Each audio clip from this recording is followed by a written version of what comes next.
with us Shradha Prakash, who's VP in Future of Work and Organizational Design at Prudential Financial US. Shradha is a passionate organizational design professional, and she has more than a decade of experience in this entire organizational design vantage. As a part of the Future of Work team at Prudential, which we'll anyway learn a little bit more about during the course of today's session. Exciting area to work in. She tries to kind of understand how organizational design will change over a period of time, how work profiles are changing, with the advent of technology and new business models that are coming in due course of time. She joined Prudential in summer of 2019. Before that, her latest experience was with BCG, Boston Consulting Group. She holds an MA in organizational psychology from the Columbia University, and she holds an MBA in HR from MDI Gurgaon. She's also an engineer, like a lot of us MBAs in India. And she's settled in New York now, lives with her husband, her son, and a puppy. And she likes to hike, read, cook, and play board games. Shradha, warm welcome. Thanks a lot for coming to this session, helping us out with the sort of questions that we could have with the students. Good to have you here. Thank you so much, Piyush, and thank you for such a warm welcome. It's really exciting to be here, and I think FinShiksha is doing. It's great to see that institutions like FinShiksha are more and more relevant at this crazy times on our planet, but we'll talk more about it now. Perfect. So I'll dive right into the questions. Guys, standard model of our session, we'll have a set form of questions which we have for Shradha, which she'll try and answer. And then we'll open the floor for Q&A when you can drop in your questions, and we'll try and take as many of them as possible, with as much time permits us. Right. So let's dive right into the first question. Right, which is, your work profile itself sounds extremely exciting and interesting. Future of Work and Organizational Design. It's an interesting role. So please tell us a little bit more about it. It is exciting, very exciting, I must say. Future of Work itself is a very fluid and abstract topic, but I think let me start with the organization design, and then we'll come to Future of Work. So the way we see the future is about that. More and more, there will be confluence of human as well as technology together, right? The more we see AI, robotics, automation coming into our workplace, the more we see that the work will be produced not just by humans, as we always thought. It will be more about human as well as the technology together producing the outputs or the outcomes that we always wanted. And so therefore, the organizations themselves will change drastically, because right now, most of the organizations looks the same way that maybe the Frederick Trailer or 1960s organization would look like. They still have very structured reporting hierarchy. They still work in silos, and there is a lot of decision making that is not efficient. The organization design of the future actually talks about that how the organizations should be more of an interconnected systems. It should be more of like how the work, what the work actually should be done, who does the work in the right way, and where the work needs to be done. So how these three elements are interconnected together so that we are creating capabilities. We're not just doing like for the sake of doing, but we're actually creating capabilities in the organization, which are self-managed, self-directed teams, so that there are no longer reporting hierarchies or no longer those silos in the organization. So it's a very interesting concept. I definitely feel very excited about it. But I think, and I have done a lot of org transformations in my career. I call myself an org design nerd, so this space is not new to me. But what is most exciting, I think, about the work is like I don't know what needs to be done, right? Whatever I've done in the year, in a decade and a half of my career, everything has to be rethought in the way we need to think about in the future. And that's a theme I think I see across everywhere, that whatever has worked in the past may or may not continue, or most likely may not work for you into the future. the way we think about our own careers, the way we think about the organizations that we work in, and the way we think about our own growth and skill sets. Everything is going to disrupt and change just the same way we are looking at all the disruptions around us. Okay, perfect. And so, in terms of this entire idea of how the workplace changes in due course of time, next question that comes to my mind is, what could be the future like? We're all kind of, we read about all this automation coming in, sort of specific kind of siloed careers kind of being going away. So, one, what could be the future be like? Two, how does one prepare for a global career in today's day and age? Yeah, absolutely. And I get asked this question a lot. And usually my answer is I don't know. Because the future, how the future would be like, it's something that we can only evolve with time. And the future will always be elusive, right? We'll never be able to get into the future. The more we get closer to it, the more it will go away from it. And therefore, the most important part there is that we need to be extremely comfortable with ambiguity, fluidity, kind of like complex problem solving, abstract thinking, because the linearity of of the way we think, the concrete thinking, is something which will start to fade away because things are accelerating a lot. The future looks very different. So let me talk about to make it a little bit more concrete from this abstract and how the future would look like. Let me look at the three dimensions the way I mentioned, that the workforce, and the workplace. And I really like this framework, is that what happens is that the work itself will change, as I mentioned, and as you mentioned, Piyush, as that a lot of automation and a lot of technology enhancements will happen. The work itself will become more hybrid, right? So it will not be like there is just a finance analyst having a career in finance and just going up into the trajectory. It will be more about how do you blend finance with, say, technology, or how do we blend finance with, say, more of a liberal arts? And those careers will look different. I'm not saying one career will look better or worse than other. It will be more fulfilling because it will encompass your interests and the skills that you have developed through an eclectic experience in your career, rather than just in, like, I've lived in India most of my life, and therefore I know that how it has always been that we just get into one career trajectory, one career path, and continue to grow up. Things start to become very fluid at that. So a lot of things around the work itself will change. As I said, the skills will continue to start becoming the currency, the more important currency. So again, we've always looked into the careers as what is your work experience, how many years of experience you have had in a role. If you have only certain number of experience in a role, then only you will get to the next role, and so on. But more and more, the skills will continue to become the more important currency. It will be that, okay, even if you are a financial analyst, what is the experience that you did? That's good, but exactly what skills have you developed based on that experience? And therefore, what is the adjacent roles in which that skills can be applied? So one way I think about is the retail industry, at least in the US, is disrupting too much because everything is under lockdown, people are not going out. So a lot of retail workers are actually either getting into call centers, or actually becoming into the healthcare frontline. I'm not saying that they're the healthcare providers, but they are helping out in delivering medicines and all that. It's a similar skill which is being utilized in all cross industry, and that more and more we will start to see. And that would lead to horizontal careers. It will not be that you will have one single trajectory and will continue to grow it. And definitely, so this is the work aspect, the workforce aspect, and the workplace aspect will change because we are experiencing with this that a lot of virtual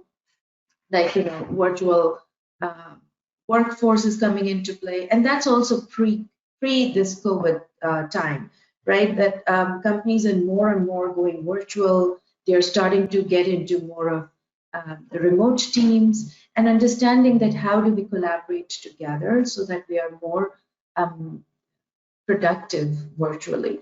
And that leads to gig economy, because that means that you can be sitting in front of a lake and doing your work. You don't really have to come into the office and do that. So the work becomes a smaller chunks so that you can actually send it over to any place and get it done.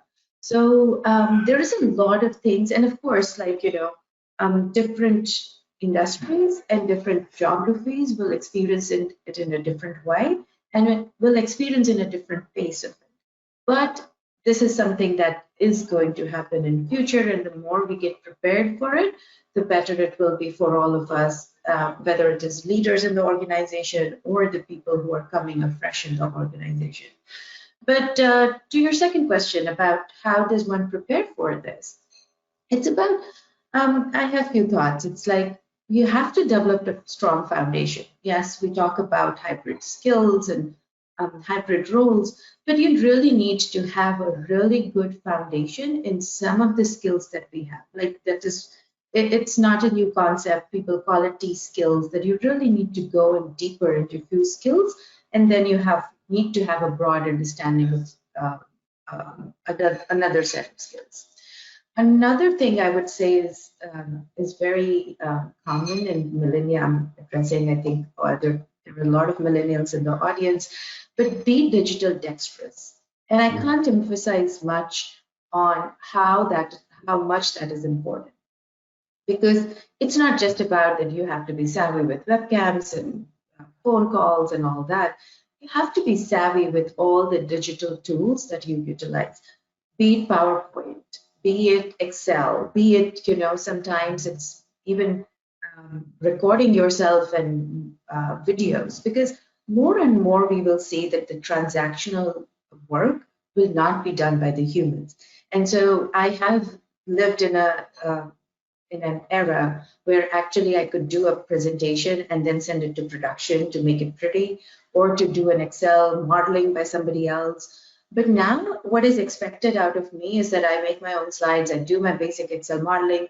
I am able to do a minimum amount of work that I need to produce independently, and nobody's going to help me. I don't have a EA who would help me with a PowerPoint. And so more and more that digital dexterity is going to be your success criteria.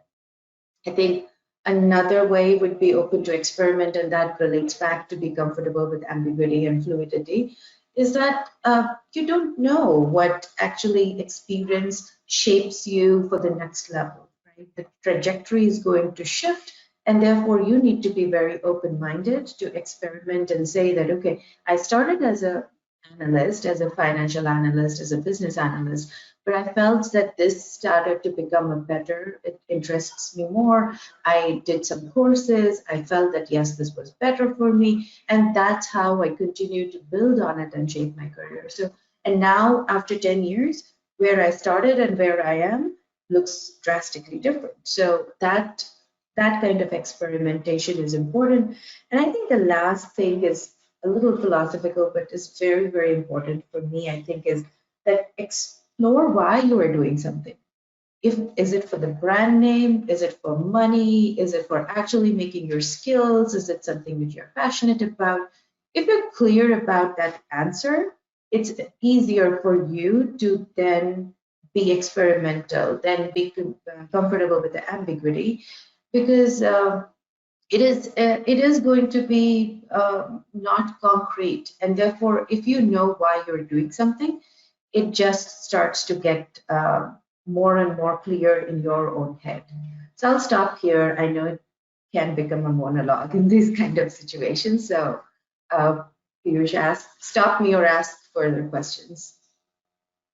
Sure, no problem. So that sounds, a bit scary, but probably is also, correct me if I'm wrong, a little bit interesting for the new set of students coming in, because it's a follow-up question here in terms of this question itself, that someone from 2 decades ago who has joined the workforce, has kind of built a career in a specific kind of a ladder, probably stands at a slightly bigger risk than someone who's just joining in, because the ability to sort of lever away from where you are and then try and add an additional skill is much better for the current set of students.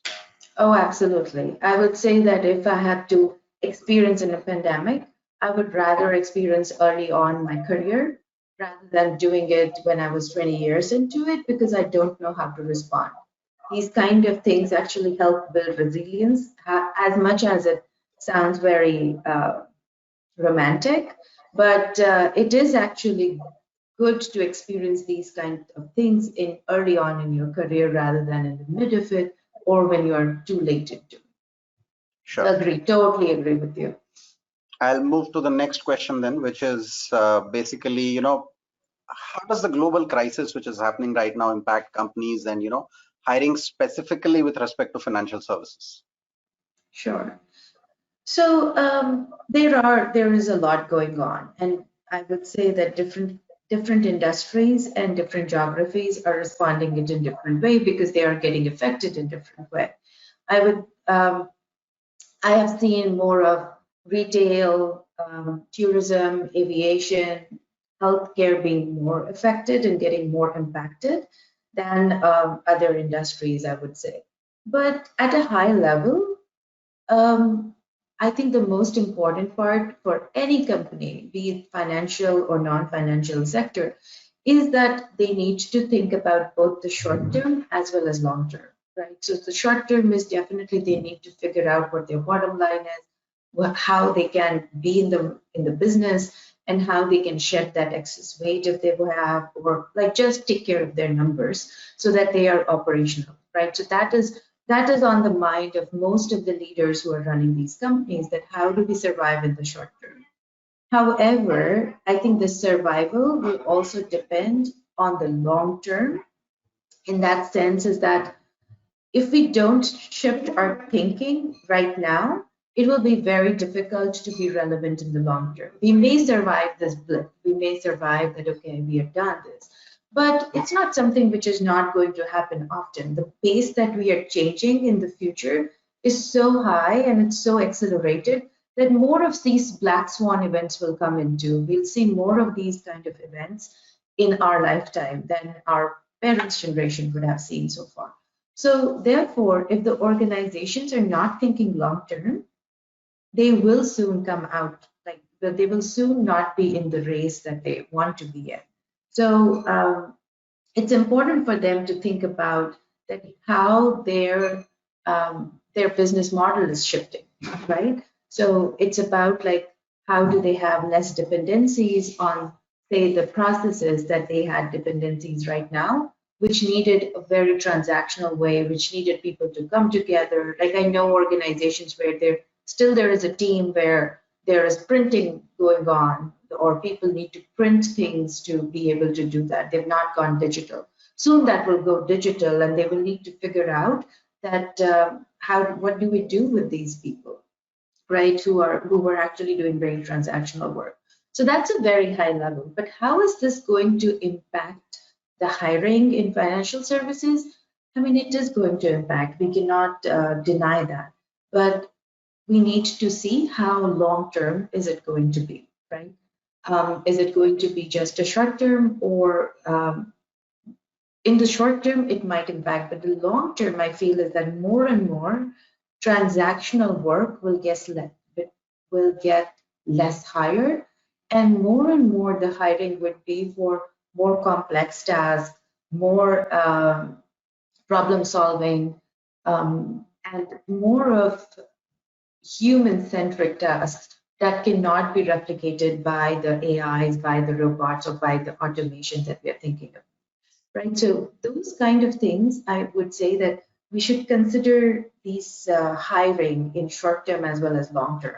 So the short term, definitely, I feel that there will be an impact, but in long term, I think the impact will be more for the transactional and low end jobs rather than more complex jobs at all. Does that help answer? Okay, so just to kind of, probably correct me if I'm wrong. The financial services industry per se is not getting as much impacted as some of the other segments, like let's say retail or probably aviation, tourism, etc. at this point of time. So it's probably, obviously there is an impact, but it's a second order impact that, someone who's borrowing from the bank could be under trouble. So the bank is under trouble, but per se, the industry itself is not directly under a stress. That's right. As much stress as some of the other guys.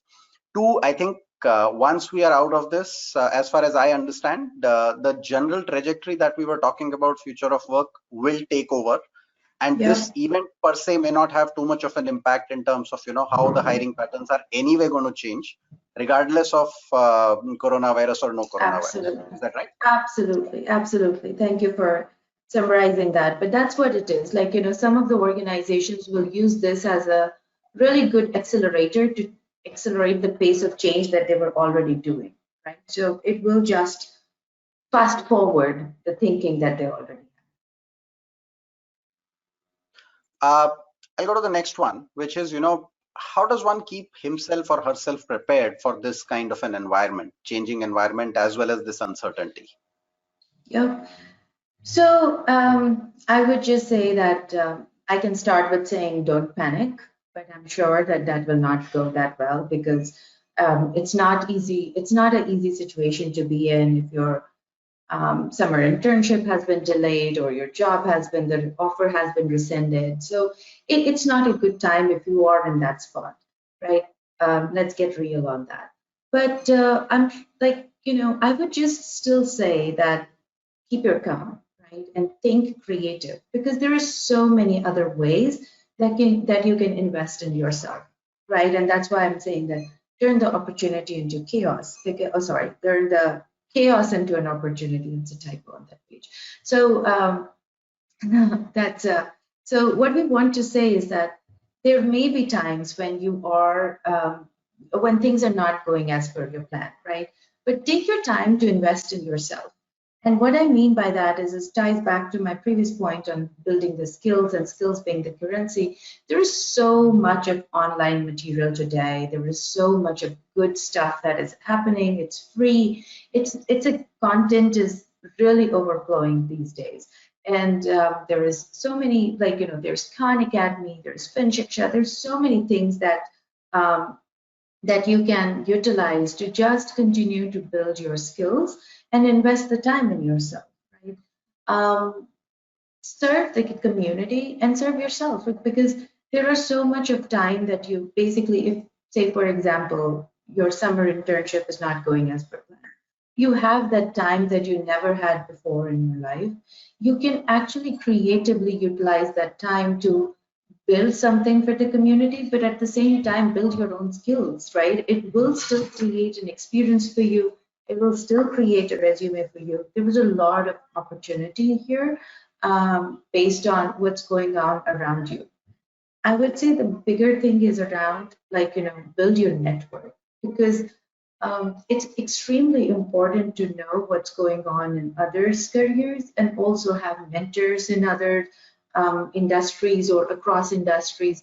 Reach out to people who you have not reached out to in the last couple of months or years. Just start to build your network because that will take you a long way and reflect that what you really want to do. So these are the things that I would say you should have done or you should have done anyways, but this just is a time where things are chaotic, things are not usual, and therefore you should just take a time to step back and think that how we can do these things differently. Just go creative, and whatever you do in this time, like the 3 months, 2 months that you have, or whatever time in between you have, which you think is lost because it is not going as per plan, you can still fill in with a lot of good work, a lot of good investment in your skills, in a lot of things around what will bring you abreast to what is required for you in the future, and continue to build on that. So it will not be lost. Sure. So thanks. Those are some reassuring words. I think hopefully we should find the opportunity out of this. What other advice would you give to students? So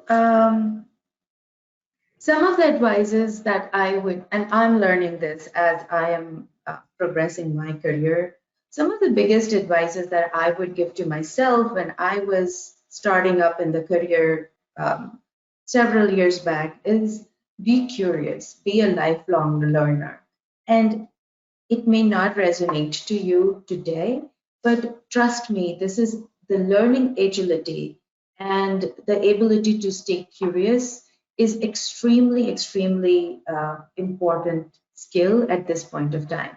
Because what you're learning today, it will go obsolete very quickly. Whatever you have been learned in, whatever you have been taught in um, say engineering college, right? Those kind of language, by the time it will be a decade later, they will be obsolete almost. The half-life of the skills these days is like 5 years, right? So, or maybe 3 years. So it's just that you have to continue to learn in order to stay relevant, in order to be successful. And that is, I cannot emphasize enough how important is that learning agility about it, right? There's so much content online, but at the same time, whatever you're doing, you have to just rely on, like, take that step, be out of your comfort zone.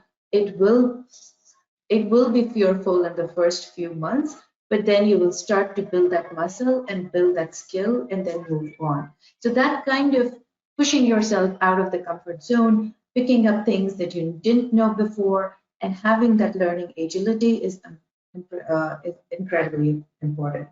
The second would be about, like, continue to build your skills, continue to invest yourself. There's a concept around power skills, which is really taking traction these days. It's like, it's not about technical skill. It's not about behavioral skill. It's not about managerial skill. It's the combination of these skills that actually create a really good skill. So um, take an example that you're a financial analyst, maybe the important skill that you've learned and do the financial modeling, right? But the skill that will make it really powerful is how do you actually narrate that data into a really strong story and influence people, right? Like in the past, it was done by two different people. One would do the financial analyst, provide the data, somebody else will actually put the story together and say that this is the so what of the data. Today, it is required that you need to have both these things together. It's not just about that you can run numbers, you're comfortable with the numbers, but you're actually able to tell that so what behind that number, turn it into a story, turn it into information and influence it. And that's a power skill. So finance with analytics, with the storytelling together is a power skill that everybody needs to have. And that ties into the same thing, that understand that time is not going to come back again. You may earn more money, you may get into your dream job, you may get into your day zero college, day zero companies um, later in your life. But what you have lost today as time, that is not going to come back. So whatever time you have in hand, utilize that very, very closely. And then just consider no work as small. As I considered before, the digital dexterity is extremely important. So be proficient in that. Be proficient in the work that you need to do through Excel, PowerPoints, utilization of those. So I think that's pretty much I would give. And I would have, this is the same advice I would have given to my younger self. So that's what I would leave Okay, it with. that's good, Shraddha. Just a couple of additional points here. In general, there's this fear that comes along with this kind of a time when people are just coming out at this point of time, and for no fault of theirs, there is this sort of uncertainty that is surrounding them. So you've addressed part of the question, but is there any other way to kind of reduce the stress that comes along with that? As in so I would say that develop your community. I mean, I think that the stress is going to be there. It is stressful time for people who are going through this. I cannot say that don't be stressful, because don't get stressed, because it is stressful. Just be a part of the community, because you're not in this alone. People across the world are facing the same challenge, right? It's people here in the US are facing the same way.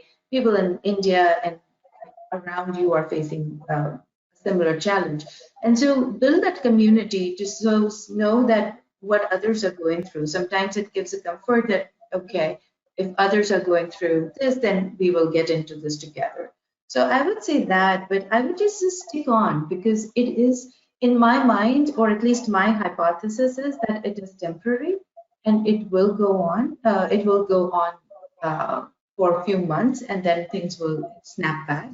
So, so long you are able to stick on and build that resilience, you will be able to survive this. Perfect. Thanks. So I think we are done with the questions we had put together here, Shraddha. I will open the floor now for the attendees to kind of put in their questions. I already have a few questions. We'll just be able to we'll try and take as many as possible with respect to what our topic of discussion is. If there are any specific questions that you guys have which are specific to your position or work role, or where you are at this point of time, maybe if we are not able to handle that in this session, I'll separately someone from our team will separately connect with you and we'll take those separately, right? But nevertheless, just shoot your questions, just type your questions on the questions panel, and we'll start taking those one by one. The first question I have is, what will be the future of investment banking after this coronavirus crisis? Very specific question. I think part of it you have answered in the sense that conventional roles anyway are probably going to go out of the way over a period of time. But any other pointers that you have around it?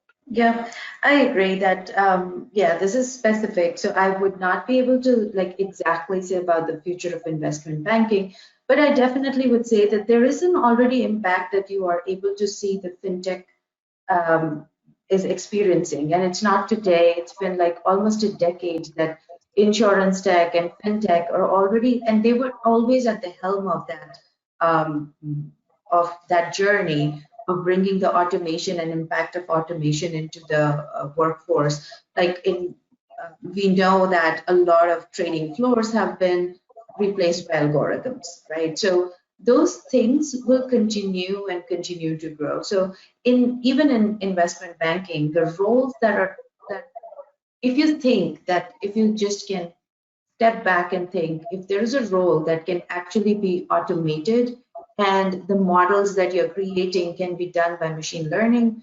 in future it can be automated, then I would say that think about it, that it will get automated. It's just a matter of time, and sooner than later it will get automated. And therefore the insurance, it's just like a very broad stroke on any other industry.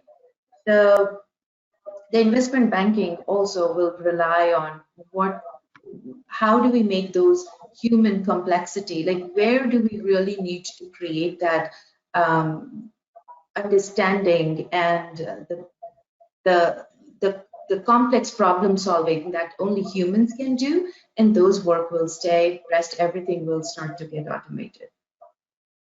Okay. Sort of interesting question that what is your view on the whole restructuring of organizations in the post COVID era, trying to ensure the culture and organizational design sort of are correlated?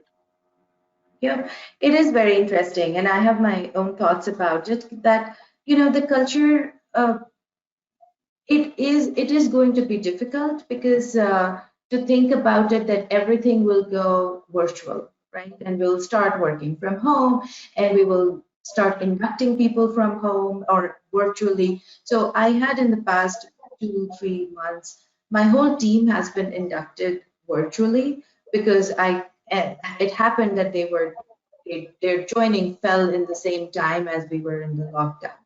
And it has been rough, right? So it is not easy to create the cultures and to simulate everything that the human interaction or the social interaction of the organization and expect that will get replicated in the virtual environment. So there will be a lot of shifts in the way that we think about organizational culture today, and how it will be as we start to become more and more virtual.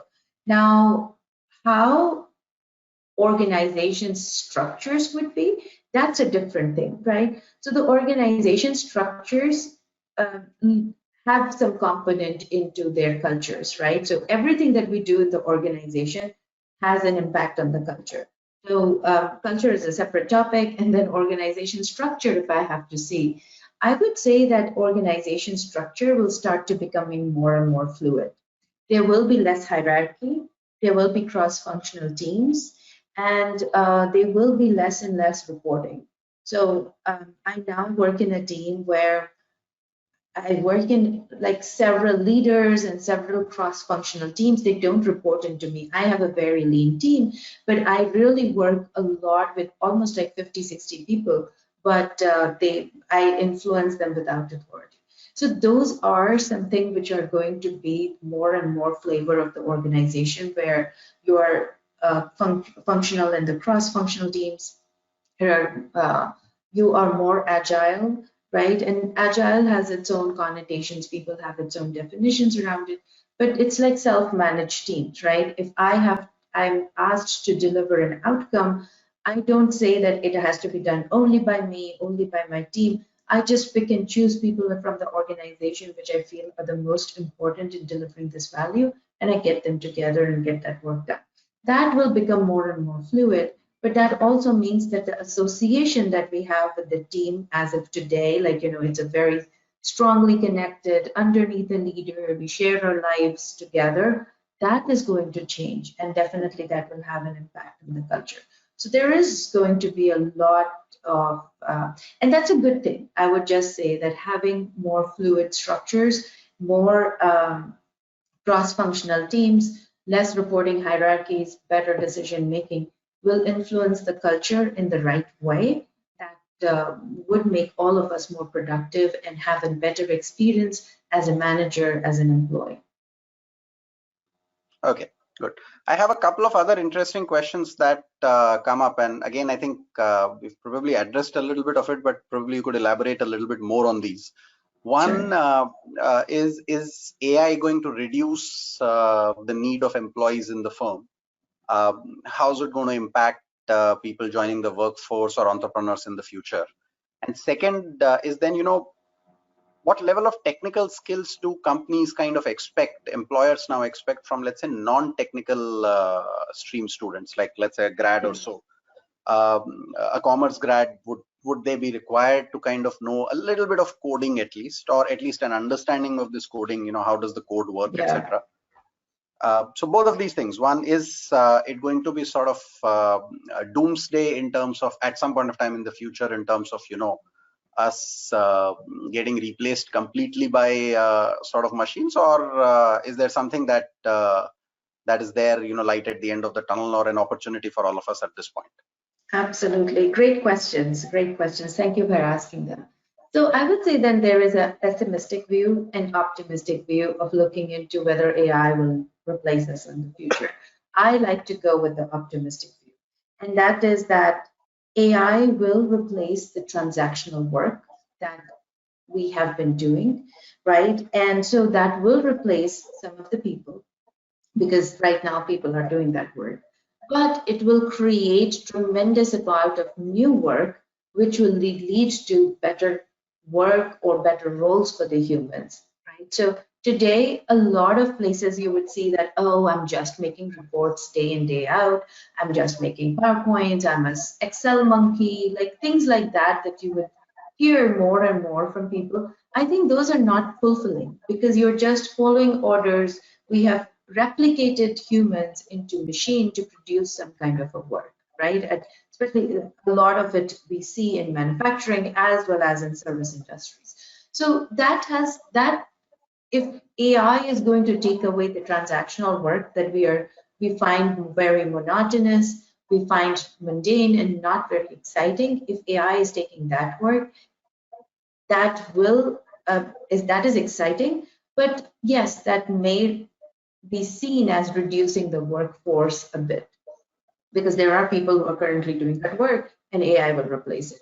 However, the AI, and because of the new kind of work that we would be doing, will also generate equal amount of jobs, or maybe more, right? So this is a trajectory that we have been seeing from the past. Like when cars came in, people thought that people will, get replaced, and there will be a lot of problems. But no, the car industry created a lot of more jobs and better jobs for those people, and therefore it just progressed the whole society in a different way. And similarly, so that is my point of view, and that is an optimistic point of view of AI coming in. I feel that they will replace the transactional work and give more fulfilling jobs for the human. Now, coming to the second question about whether I should have what is the expectation about AI, about technology, or how much should I need to code? I think that is where my point of digital dexterity is. It's not about that you should be able to code, like you're a commerce grad and you should be able to code in Python and do machine learning. No, I don't think that is the expectation. I've not seen that.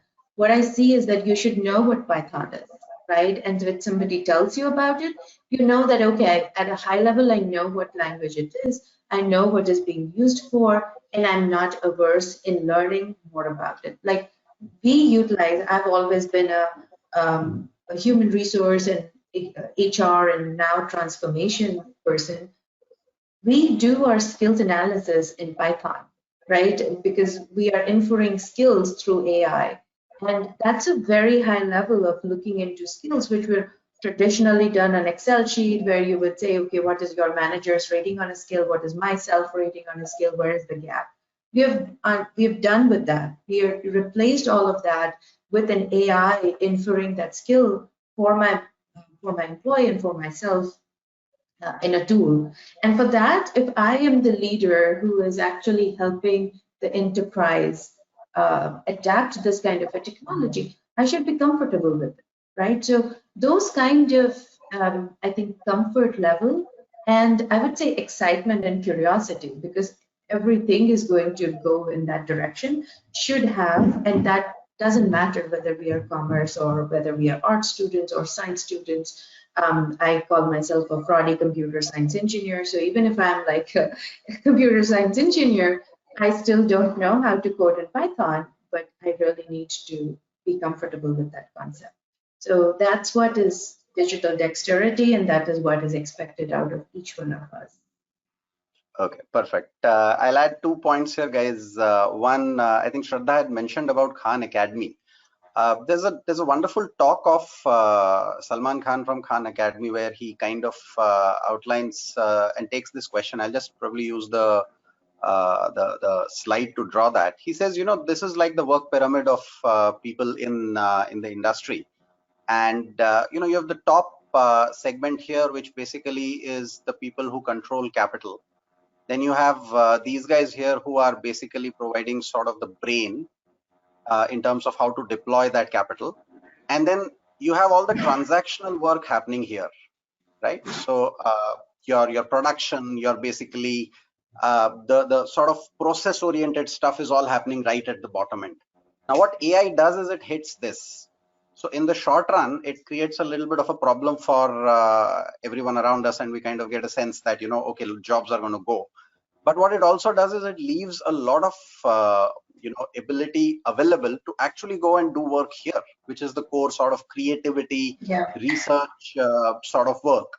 And that could be A, more fulfilling, B, could actually accelerate the growth of the entire world rather than actually restricting it to what the current transactional framework is. So as Shraddha said, you could probably look at it in a pessimistic form, and you could also look at it in an optimistic sense that some of these creative skills could get a lot of leeway as we go in the Absolutely. future. Right? And it just opens up our own mind to think about the work in a better way. Right? So it just gives us more creativity, more room for humans to do the work that we should be doing more. Sure. Okay. And I sense from our discussion so far, we again had this discussion in the beginning of the talk that we had, is someone who's actually getting out and joining the workforce now, or is going to do that in the next couple of years, is far better placed for this change or adapting to this environment than, let's say, someone who's working in a transactional role for 20 years, because it's actually very difficult for human beings to change quickly. right? Absolutely. So it's a good thing that if you get struck with crisis, it happens early in the career, because at a later point, a lot of the people are not really in the know-how of what to do with their careers at that point of time. Pivoting Absolutely. at a later point becomes very difficult, correct? Absolutely. And it helps you build a resilient muscle early on, right? Once you've Correct. gone through that, then you know that, okay, next time, and as I said, you will be hit on, not you, we all will be experiencing more of that such events more and more in our career, right? As compared to our previous generation. So it just helps you build that muscle that, okay, I came out strong on that in during that crisis.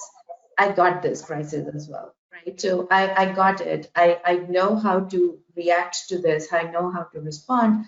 And therefore, I would be able to manage my circumstances and respond to those circumstances in a right way. So it helps you build that muscle, the resilient muscle early on in your career. And as I said, that learning agility, the agile, it's just like the body, the mind is also agile. It's more agile in your early career, right? You are able to learn better, you're able to pivot and shift yourself better.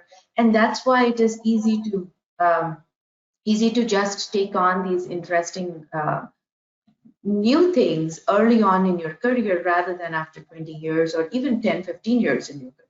So definitely I agree with you that it's a good, even if it is a problem, turn that into your own opportunity, because there are a lot of opportunities, you see that. Sure. Final question from more an HR perspective. For students who are not placed, let's say at this point of time, either internships or finals, how does someone approach, a company or a company HR or a business manager, for an internship, paid, unpaid, whatever? How do you suggest people go about doing that? I would say that if you've already had gotten an offer, that means they really liked you. So first thing first is that keep relationship warm. Reach out to the hiring manager. If you don't know the hiring manager, the HR, just keep them the note that you are still looking out for jobs, and it is always seen in the right way. It is never be seen that you're hounding them, because they also understand, and a good talent where the decisions have already been made, that means they also value you equally. But it's just the change in the circumstances that they had to rescind the offer. So keep that relationship warm for sure. I would say people would have recruited you, so they have like interviewed you. So reach out to those managers as well. Very candidly, reach out to those managers and keep that relationship warm as well, because it's not just HR, just not that one person in the whole organization that you should be working with. You should just reach out to people who liked you, interviewed you, where you had just informal networking chats, all those people. And that was my point about the network, that reach out to your network, reach out to the people who you liked during your summer internship process, and um, you liked those companies and you interviewed with them, and maybe you were the second choice, or maybe you kept them as their second choice. Just reach out to that network and keep that warm, and just like when things start to get back to normal, maybe they would ask you to come back again. But in any case, as you pointed out, Piyush, just ask them that, is there any opportunity for an unpaid internship where I can help? Is there a way that I can help? It will be difficult for at least summer internship, I would say, because I feel that they have a very small window, and the access to the organization and all that is not that easy to provide. But in any case, they would know that you are interested in that, and you are a go-getter, and you're not like, you really are interested. So that itself leaves a really good impression. So I would say do not be shy. Reach out to your network, um, reach out to whatever it takes, and ask for help, and say that how can you help them. So it's not about just them providing value to you, but you offering that how can you provide value to them, and continue to do that till things get back to normal. Yep, I think another line I would add, in our earlier session with Kingshuk, You could actually go through the video as well. And he was giving an anecdote that there was a student who reached out to him and kind of said, look, I can do these 5 different kinds of projects. And so rather than an internship, the student turned into a live project kind of a thing and went to the company and said, look, this is what I can do for your problem statement. Can I fit in somewhere? And even if it is unpaid, that's fine, but I really want to kind of come and learn and try this out. So I think companies are fairly open to that idea. Absolutely, right? And it's seen more positive than anything else.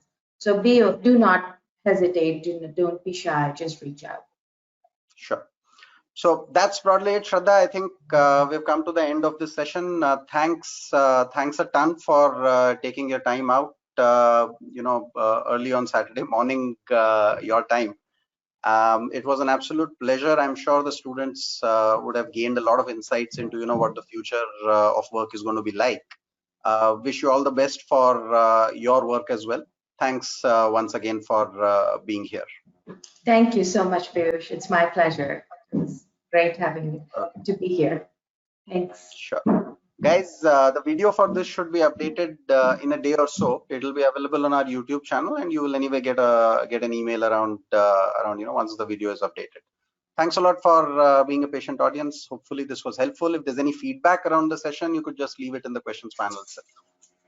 Thank you. Thank you, everybody. Bye, and all the best to everybody who is attending. Take